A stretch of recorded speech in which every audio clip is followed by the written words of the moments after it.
2026 is an absolutely stacked year for ARPGs. We have Diablo 4 Season 12 bridging the gap in March, leading straight into massive Lord of Hatred expansion dropping on April. Blizzard just shook up the classics too, dropping the massive Reign of the Warlock expansion for Diablo 2 Resurrected right alongside the Season 13 ladder reset. Blast Epoch isn't slowing down either, with Season 4 launching on March 26 and with Path of Exile relentlessly dropping patches on its road to full 1.0 release this year, the genre is packed. But while the masses are distracted by the major expansions, I've been analyzing a grid system in a different game that might actually push the genre forward. Let's look at the data.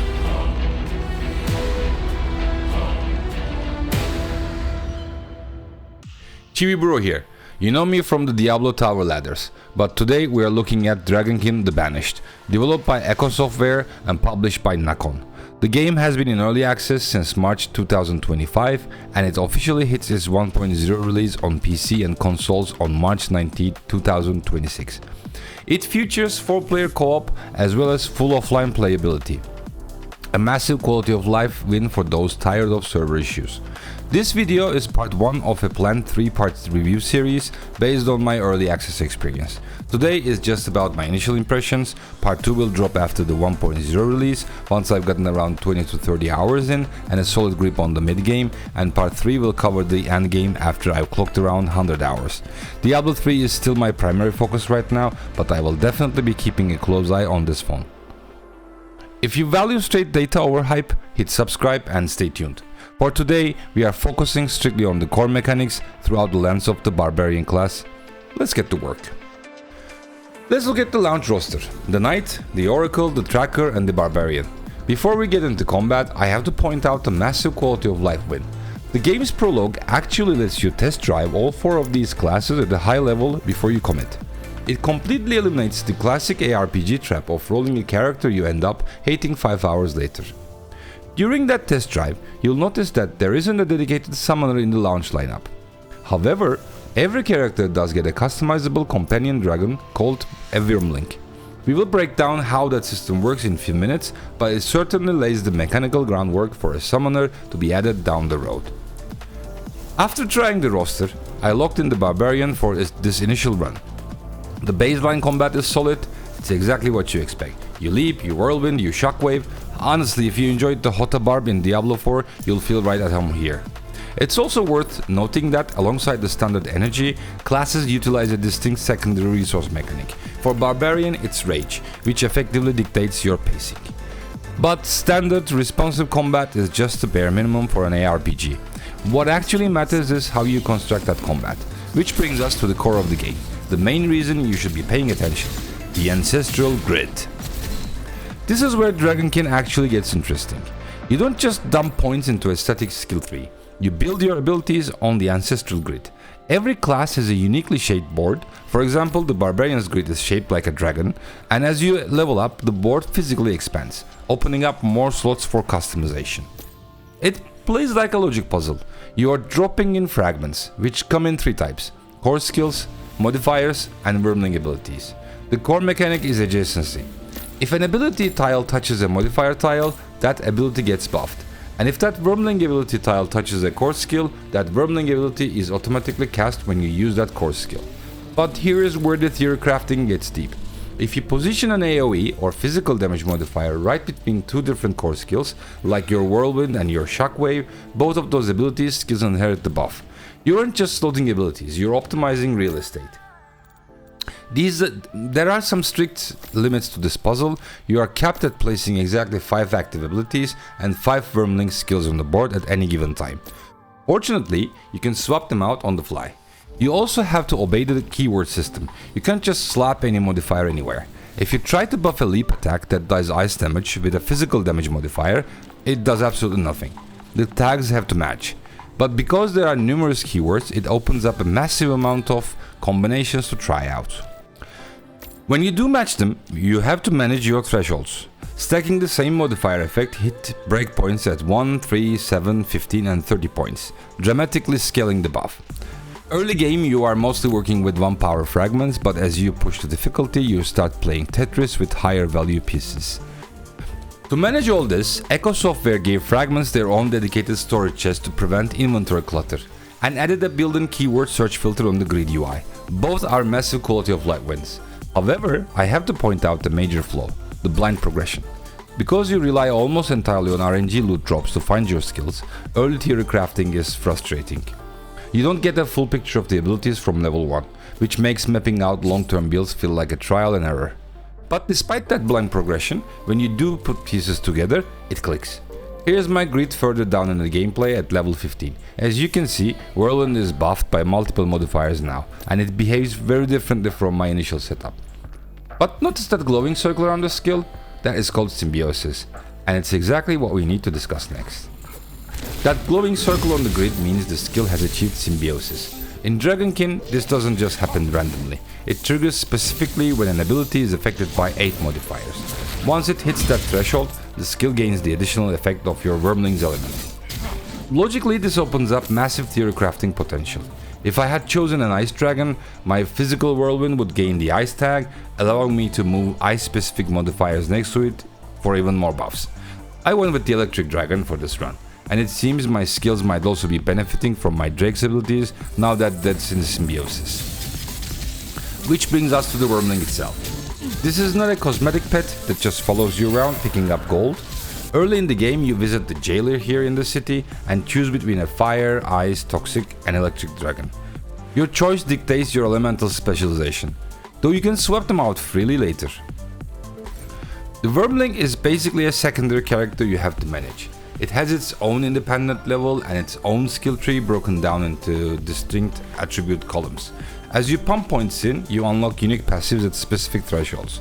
You can even check the jailer to see specific Wyrmling armors that you can craft, each providing different mechanical benefit to scale their survivability and damage. It adds a fantastic layer of depth. Now, to be completely transparent, because I'm still in the early game, I don't have the full mathematical picture of just how deep Symbiosis goes yet. We will definitely be pushing that mechanic to the limit in part 2. But if you're already playing and have figured out some crazy Symbiosis combos, drop them in the comments below so we can test them. But aligning your Wyrmling is only half the battle. The grid isn't the only way your Barbarian gets stronger. Let's look at the character development. Just like your Wyrmling, your Barbarian's core progression follows a similar logic.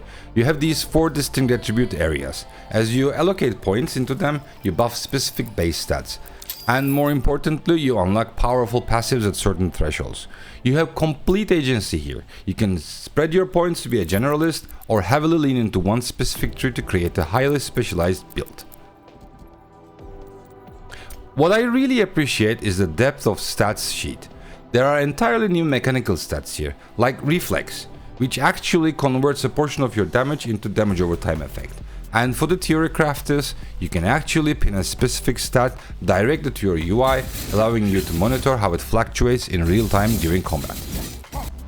But the game itself takes it a step further. If you press B on the main screen, it opens up a built-in DPS meter.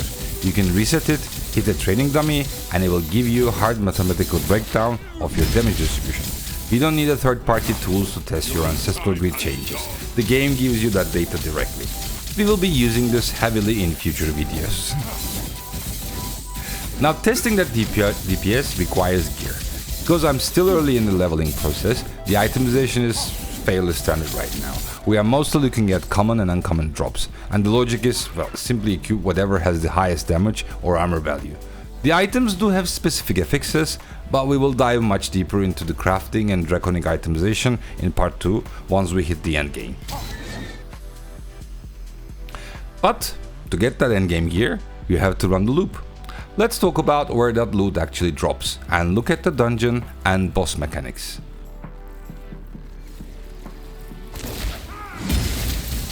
Let's look at the actual endgame loop. The system is officially called Dungeon Purification. It's structured somewhere like Last Epoch's monoliths, but mechanically, if you run the pit in Diablo 4, you will immediately understand the flow. You run a rift, kill enemies to fill a progress gauge, and once it's full, you are teleported to a dedicated boss area. This is where the combat design really shines. These bosses require actual mechanical execution. In this footage, you have to actively manage rotating poison safe zones. And I've seen other bosses with forearm lightning bolt phases. You cannot just face tank this. Furthermore, the boss room functions a bit like a Horadric strong room. There's a mechanic where the more efficiently you kill the spawn enemies in the area, the better your final reward will be. And that final reward system actually respects your time. Depending on how efficiently you clear that boss room, you build up a percentage chance to drop something called the Eternal Gift. When it procs, instead of just vomiting random loot onto the floor, it gives you a choice between an equipment, fragment, or a crafting material. If the options are garbage, the game actually gives you rerolls to try again. It's a brilliant quality of life feature that gives the player actually agency over their grind. However, there's a glaring logical flaw in the current dungeon purification design: the mob density. Right now, filling that initial progress gauge requires almost one-to-one clear of the map. If you miss a side wing, you are forced to backtrack through the completely empty corridors just to find the last few mobs to trigger the boss. In an ARPG, backtracking is a cardinal sin. The developers need to significantly increase the baseline mob density so players can naturally fill the bar without meticulously sweeping every corner. And unfortunately, that pacing and transversal issue isn't just limited to the dungeons. Let's talk about world navigation, the town hub, and what you are actually doing with those crafting materials you pull from the Eternal Gift. Let's start with the hub itself, Montescail. I have to admit, the city fast travel system is incredibly satisfying. You press R, the camera seamlessly zooms out to a tactical map, you click your destination and instantly snaps you back to town. It is so fluid I actually catch myself doing it just for the sake of it. It's a massive step up from running back and forth between vendors or sitting through the loading screens. But Montescail isn't just a static hub, it has its own dedicated progression layer. As you explore the world and find collectibles like panoramas or relics, the town itself gains XP. When it levels up, you get to choose exactly how to improve it. You can unlock the jeweler to enable ring crafting or invest in the Draconic Atlas, which actually gives you passive damage bonuses against specific mob types the more you kill them. It gives open world exploration a tangible mechanical reward. And you will be doing a lot of exploring. However, the open world map design is a bit of mixed bag. While the atmosphere in places like the Oracle Zones is fantastic, certain maps, especially the jungle areas, are highly linear. You end up running across these massive narrow bridges, and if you don't have a dedicated transversal skill like my Barbarian's lead, getting around feels like a chore. The level design occasionally forces you the long way around, which breaks the otherwise fast-paced flow. Which brings us to the ultimate question. With the 1.0 launch just around the corner, and the ARPG market incredibly crowded, is this game actually worth your time, or is it just a filler until the next major expansion? So what is the final verdict of part 1? Dragonkin the Banished is doing something genuinely different. Yes, the story pacing falls off a bit after the prologue, but let's be logical. If you're an ARPG veteran, you know the campaign is just a tutorial. Running Kuras for Uruvar keys or farming Duriel 20 times in a row in Diablo 4 isn't exactly high narrative art either. We play these games for the mechanical loop. And mechanically, this game deserves your attention. The Ancestral Grid is a brilliant take on theory crafting. And managing the parallel progression of your character and your Wyrmling adds a layer of depth you simply don't see in standard skill tree clones. Keep in mind, it is still in early access. You will encounter bugs and the blind progression needs tweaking. There's also one major technical question mark right now. Following their official developer announcement on February 20th, it appears characters might be stored locally. Historically, in ARPGs, this fundamentally blocks cross-platform progression and crossplay. However, because your town progression might be tied to your account differently, I don't want to jump to conclusions yet. I have linked their full statement in the description below, and I have actually asked the developers directly in their official Discord for clarification. I haven't received a definitive answer yet, but if I do, I will drop a pinned comment below. Since I play exclusively on PC, it's not a deal breaker for me, but it's something to watch closely as we approach the 1.0 release. Will it dethrone the titans of the crowded ARPG genre? It's too early to make that call, but it absolutely deserves a shot. I will be playing it on Twitch from time to time for a change of pace, so come hang out if you want to see the mechanics in real time. Expect part 2 of this review series once I hit the endgame. If you appreciate a logic-driven perspective without the fluff, hit subscribe. We're all about games and fancy stuff here. Chewiebro out.